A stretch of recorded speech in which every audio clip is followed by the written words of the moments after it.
ವೀಕ್ಷಕರೇ, inside trust ನ್ಯೂಸ್ಗೆ ಸ್ವಾಗತ. ಈಗ ಎಲ್ಲೆಡೆ ಸುದ್ದಿಯಾಗುತ್ತಿರುವ ವಿಷಯವೆಂದರೆ ಶಾಲೆಗಳಲ್ಲಿ ಲಾಸ್ಟ್ ಬೆಂಚ್ಗಳೇ ಇಲ್ಲ ಎಂಬ ಸುದ್ದಿ. ಅಂದರೆ ಈಗ ತಾನೇ ಕೇರಳದ ಶಾಲೆಯಲ್ಲಿ ಲಾಸ್ಟ್ ಬೆಂಚ್ ಪದ್ಧತಿಯನ್ನ ತೆಗೆದುಹಾಕಿ ವೃತ್ತಾಕಾರದ ಬೆಂಚ್ ವ್ಯವಸ್ಥೆಯನ್ನ ಮಾಡಲಾಗಿದೆ ಎಂಬ ಸುದ್ದಿ ಎಲ್ಲೆಡೆ ಹರಿದಾಡುತ್ತಿದೆ. ಆದರೆ ಕೇರಳದಲ್ಲಿ ಈ ಮಾದರಿ ಅಳವಡಿಸಿಕೊಳ್ಳುವ ಮುಂಚೆ ನಮ್ಮ ದಕ್ಷಿಣ ಕನ್ನಡದಲ್ಲಿನ ಸುಳ್ಯ ಶಾಲೆಯಲ್ಲಿ ಇದು 5 ದಶಕಗಳ ಹಿಂದೆಯೇ ಈ ಪದ್ಧತಿಯನ್ನು ಅನುಸರಿಸಲಾಗುತ್ತಿತ್ತು ಎಂಬುದು ತಿಳಿದು ಬಂದಿದೆ. ಶಾಲಾ ದಿನಗಳಲ್ಲಿ ಬಹುತೇಕ ವಿದ್ಯಾರ್ಥಿಗಳಿಗೆ ಲಾಸ್ಟ್ ಬೆಂಚ್ ಎಂಬುದು ಒಂದು ನೆನಪುಗಳ ಕತೆ.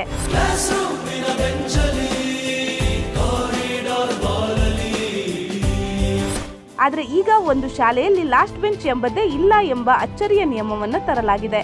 ಈಗಿನ ಶಾಲೆಗಳಲ್ಲಿ ಎಲ್ಲರೂ ಒಂದೇ ಎನ್ನುವ ವ್ಯವಸ್ಥೆ ಮಾಡಲಾಗಿದೆ.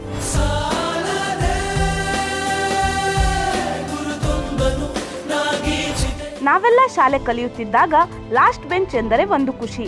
ಲಾಸ್ಟ್ ಬೆಂಚ್ ನಲ್ಲಿ ಕೂರುವುದೆಂದರೆ ಒಂದು ರೀತಿಯ ಸಡಗರ, ಸಂಭ್ರಮ. ಟೀಚರ್ ಲಾಸ್ಟ್ ಬೆಂಚ್ ಅಲ್ಲಿ ಕೂರುವವರನ್ನ ಪ್ರತಿ ತರಗತಿಯಲ್ಲಿ ಪ್ರಶ್ನೆ ಕೇಳುವುದಿಲ್ಲ, ಅಲ್ಲದೆ ತರಗತಿಯಲ್ಲಿ ನಡೆಸುವ ಎಲ್ಲಾ ಚಟುವಟಿಕೆಗಳಿಂದ ತಪ್ಪಿಸಿಕೊಳ್ಳಬಹುದು ಎಂಬ ಉದ್ದೇಶದಿಂದ ಹೆಚ್ಚಿನ ವಿದ್ಯಾರ್ಥಿಗಳು ಲಾಸ್ಟ್ ಬೆಂಚ್ ಅನ್ನೇ ಆಯ್ಕೆ ಮಾಡುವುದುಂಟು. ಆದರೆ ಈಗಿನ ಶಾಲೆಗಳಲ್ಲಿ ಕಲಿಯುವ ವಿದ್ಯಾರ್ಥಿಗಳಿಗೆ ಲಾಸ್ಟ್ ಬೆಂಚ್ ಎನ್ನುವ ಪರಿಪಾಠವೇ ಇಲ್ಲದಂತಾಗಿದೆ.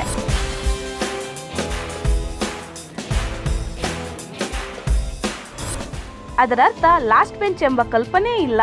ಎಲ್ಲ ವಿದ್ಯಾರ್ಥಿಗಳು ಪರಸ್ಪರ ಸಮಾನ ದೂರದಲ್ಲಿ ಶಿಕ್ಷಕರಿಗೆ ಹತ್ತಿರವಿರಬೇಕೆಂಬ ಉದ್ದೇಶದಿಂದ ಈ ವ್ಯವಸ್ಥೆ ತರಲಾಗಿದೆ. ಹಳೆಯ ದಿನಗಳಲ್ಲಿ ಲಾಸ್ಟ್ ಬೆಂಚ್ ಎಂದರೆ ಇಡೀ ಕ್ಲಾಸನ್ನು ನೋಡಿ ನಗುತ್ತಿದ್ದವರ ತಂಡ. ಆದರೆ ಇದೀಗ ಎಲ್ಲರಿಗೂ ಸಮಾನ ಜವಾಬ್ದಾರಿ ಇದೆ. ವಿದ್ಯಾರ್ಥಿಗಳು ಎಲ್ಲರೂ ಸಮಾನ ಶ್ರದ್ಧೆಯಿಂದ ಪಾಠ ಕೇಳಬೇಕು. ಮುಂದೆ ಕೂತವರಿಗೆ ಮಾತ್ರ ಶಿಕ್ಷಕರು ಗಮನ ಕೊಡುತ್ತಾರೆ ಎಂಬ ಧೋರಣೆ ಈಗ ದೂರವಾಗುವ ಕಾಲ ಬಂದಿದೆ. ಈಗಿರುವ ಹೊಸ ಕ್ರಮದಲ್ಲಿ ಎಲ್ಲ ವಿದ್ಯಾರ್ಥಿಗಳು ಪಾಠದ ಮೇಲೆ ಗಮನ ಹರಿಸಬೇಕಾಗುತ್ತದೆ.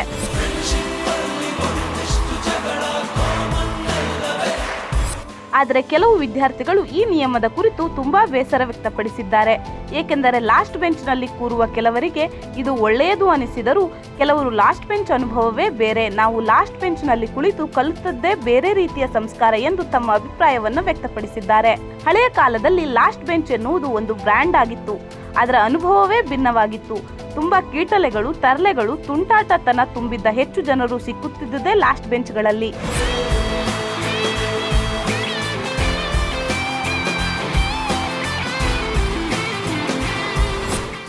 ಆದರೆ ಲಾಸ್ಟ್ ಬೆಂಚ್ ಇಲ್ಲದಿರುವುದು ಉತ್ತಮ ವ್ಯವಸ್ಥೆಯಾಗಿದೆ. ಏಕೆಂದರೆ ಲಾಸ್ಟ್ ಬೆಂಚ್ನಲ್ಲಿ ಕೂರುತ್ತಿದ್ದ ವಿದ್ಯಾರ್ಥಿಗಳು ಶಿಕ್ಷಕರು ಮತ್ತು ಬೋರ್ಡ್ ಕಡೆಗೆ ನೋಡಲು ಕತ್ತು ಎತ್ತಿ ನೋಡಿ ಕತ್ತು ನೋವಾಗುತ್ತಿತ್ತು ಎಂಬ ಭಾವನೆ ದೂರವಾಗುವ ಹೊತ್ತು ಈಗ ಸಮೀಪವಾಗಿದೆ.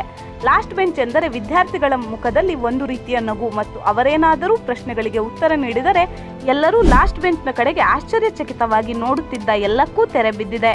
ಎಲ್ಲೋ ಒಂದು ಕಡೆ ಲಾಸ್ಟ್ ಬೆಂಚ್ ಎನ್ನುವ ಪದ್ಧತಿ ಹೋದರೂ ಕೂಡ ವೃತ್ತಾಕಾರದ ಬೆಂಚ್ಗಳ ಮೂಲೆಗಳಲ್ಲಿ ಕೂರುವ ಮಕ್ಕಳಿಗೆ ತಿರುಗಿ ನೋಡುವುದು ಕಷ್ಟ ಸಾಧ್ಯವಾಗುತ್ತದೆ ಎಂಬ ಟೀಕೆಗಳು ಎಲ್ಲೋ ಒಂದು ಕಡೆಯಿಂದ ಕೇಳಿಬರುತ್ತಿವೆ.